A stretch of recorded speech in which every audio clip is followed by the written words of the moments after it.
pleasure to meet you guys. First and foremost, it's an honor. And I want to thank you guys, mainly for, in the Blu-ray extras, you guys kind of do a recap of all the seasons of Downton Abbey, which I think is brilliant. I don't know if you guys knew that was on there. No. Yeah, it's brilliant. And yeah, so I, unlike my colleagues, I actually saw the movie before I saw the show. And the movie stands up brilliantly. I think personally, it's a well-told story. You see everybody's motivations. Now, the first question I have for you guys: when you knew that the series was coming to become a film, what was your initial reactions? I think we were delighted because there was a delay. I mean, it had been in the air as we were coming towards the end of the TV series, but only in general terms.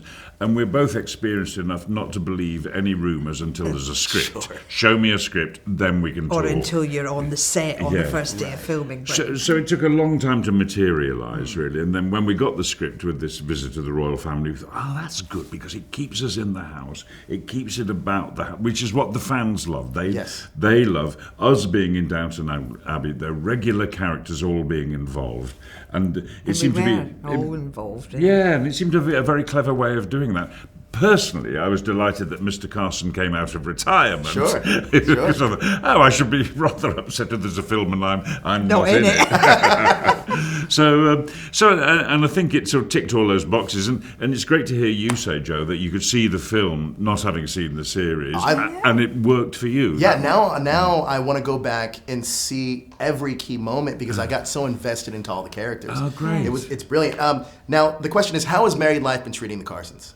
I think we both have a different answer to that. Yes. After you. No, I think really Mrs. Hughes, Mrs. Carson, is quite happy with the arrangement as it is at the minute. Although they did get on well at work together. Sure. But I think she wishes that he'd find something more to do with his time rather than just growing vegetables. See, Mr. Carson, I mean, he's got no skills at all. I mean, he can open a bottle of wine and set a table, but I mean, he'd be hopeless. He'd be a bear with a sore head in retirement. I mean, I think he was. Yeah, and because you've taken away his lifeblood, the working. So I think, probably like a lot of men, absolutely hopeless. And I bet you're delighted to go to work and leave me at home with me carrots. Yes, there is that, but also it was lovely for him to be asked back. Yeah, absolutely. Yeah, help. Yeah, and although you sort of say, "Oh, you Lady Mary twist you around your little finger," I think you knew it was good for me. Yeah, it was good for him. Now, Jim, I saw the movie twice through. The second time I watched it, very specifically for your character, mainly because I noticed, and I don't know if this was a conscious decision, which is my question. Your character, Mr. Carter, doesn't really pick up or pour anything.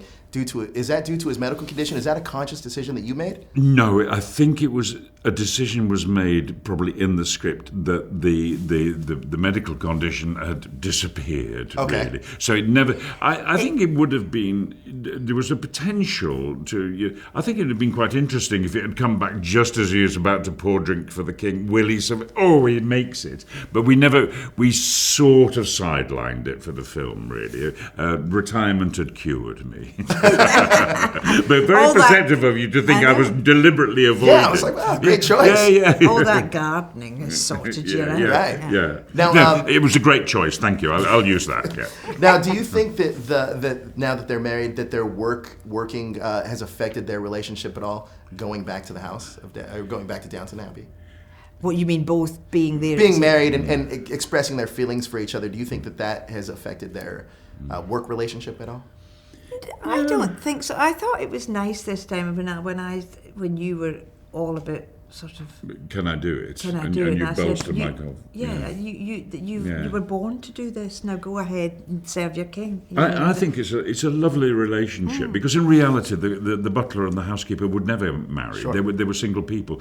So for us to sort of get together, so sort of the two lonely people. Really, getting together like this. Who else could they get together with? Sure. Carson couldn't get together with sort of an aristocrat or a housemaid. You couldn't get together with an under-butler or why not? That's a story for the next film.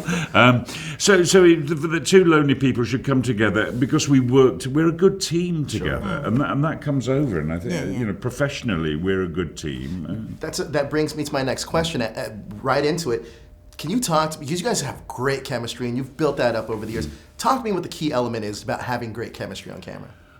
Well, just in regards to this script, I mean, the great thing for me, Carson is such a sort of a figurehead of rectitude and old-fashioned values and routine, and then the moments with Mrs. Hughes is when you see behind the facade, you see the person behind the facade, and those are the moments as an actor that I fell on. I think we both loved doing those scenes together, where just the two of us, late at night, everyone's in bed, we have a little sherry together, and they were great moments that you relish. And I think we admire each other. I admire Phyllis professionally, and she was a treat to. We do so many group scenes that when we get a quiet scene, you fall on them, and when you've got your partner is batting the ball back so well, it just it's a joy to do, really. And when you get on with somebody. Yeah. It's sort of obvious, really, isn't it? I mean, if we couldn't stand the sight of one another, I don't know if it could work quite so well. I don't think the relationship would have evolved in the same way in the writing, because it evolved in the writing as Julian Fellows saw the chemistry between us, I think.